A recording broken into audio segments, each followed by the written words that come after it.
Greetings, everyone. Thank you so much for tuning into the stream. Hey, as our channel starts to grow and expand, I want to introduce more and more segments to our channel. So this week, I want to introduce a brand new segment called Monday's Mail. This is where we take a moment to read an email or a post from one of our listeners and help answer the questions as best we can. By the way, I'm not claiming to have all the answers. In fact, I say it more and more. I probably have more questions about the Bible than I actually do the answers, but let's explore them together.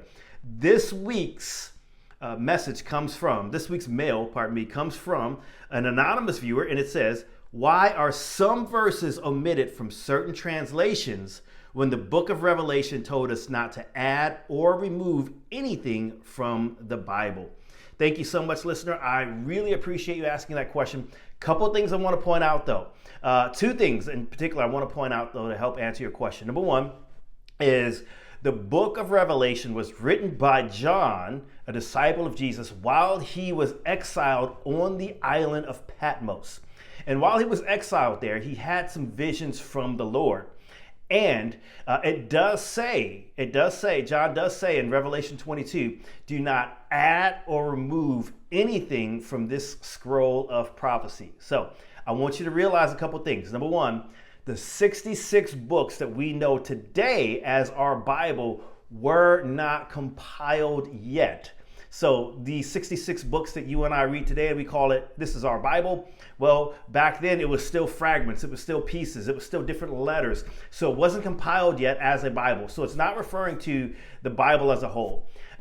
John did say, don't add or take away from this scroll of prophecy. So we have to assume that he's referring to the book of Revelation as a whole.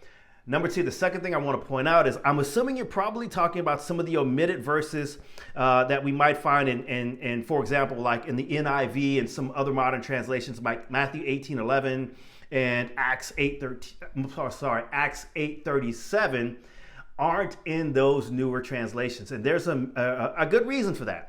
Okay, and so the NIV version, like most modern translators, they prioritize the oldest and most reliable Greek manuscripts available, which most of them date closer back to the date of Jesus' ministry. And so some of these missing verses that you find in some of these older translations, like the King James and so forth, many scholars believe that these verses appear in later transcripts, but were added later, either intentionally or unintentionally, and are not part of the original text.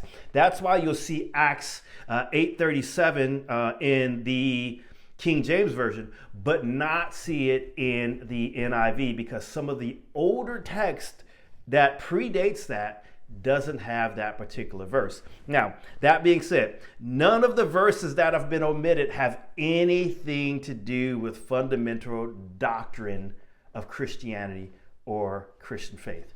And so also I want to point out that the NIV also footnotes and brackets, right, in those particular areas when you're reading in the presence of where those other translators may have added that verse or had that verse. They also footnote and bracket in there that these verses are found in some of the manuscripts like King James and things like that, but are not found in the older manuscripts. So it's not a matter of omitting them. They admit right there in the text when you read it, it says, hey, these you might find these in some of the newer translations or some translations, but in the older original text, they weren't there. Now, that being said, once again, I want you to feel confident in knowing that none of those particular verses have anything to do with faith and doctrine. Thank you so much. I hope this answers your question, and I look forward to hearing from you soon. Please, if you haven't done so already, make sure to like and subscribe to the stream, and we'll see you soon. Bye for now.